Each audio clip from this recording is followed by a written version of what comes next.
Charlotte's Web. Chapter 2. Wilbur. Fern loved Wilbur more than anything. She loved to stroke him, to feed him, to put him to bed. Every morning, as soon as she got up, she warmed his milk, tied his bib on, and held the bottle for him. Every afternoon, when the school bus stopped in front of her house, she jumped out and ran to the kitchen to fix another bottle for him. She fed him again at supper time, and again just before going to bed. Miss Arable gave him a feeding around noontime each day, when Fern was away in school. Wilbur loved his milk, and he was never happier than when Fern was warming up a bottle for him. He would stand and gaze up at her with adoring eyes. For the first few days of his life, Wilbur was allowed to live in a box near the stove in the kitchen. Then, when Miss Arable complained, he was moved to a bigger box in the woodshed. At 2 weeks of age, he was moved outdoors. It was apple blossom time, and the days were getting warmer. Mr. Arable fixed a small yard specially for Wilbur under an apple tree, and gave him a large wooden box full of straw, with a doorway cut in it, so he could walk in and out as he pleased. "Won't he be cold at night?" asked Fern. "No," said her father. "You watch and see what he does." Carrying a bottle of milk, Fern sat down under the apple tree inside the yard. Wilbur ran to her, and she held the bottle for him while he sucked. When she had finished the last drop, he grunted and walked sleepily into the box. Fern peered through the door. Wilbur was poking the straw with his snout. In a short time, he had dug a tunnel in the straw. He crawled into the tunnel and disappeared from sight, completely covered with straw. Fern was enchanted. It relieved her mind to know that her baby would sleep covered up and would stay warm. Every morning after breakfast, Wilbur walked out to the road with Fern and waited with her till the bus came. She would wave goodbye to him, and he would stand and watch the bus until it vanished around a turn.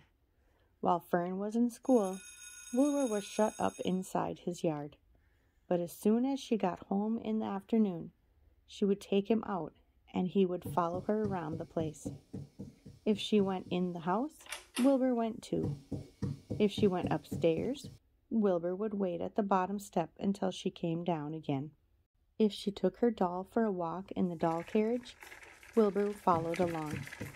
Sometimes, on these journeys, Wilbur would get tired, and Fern would pick him up and put him in the carriage alongside the doll.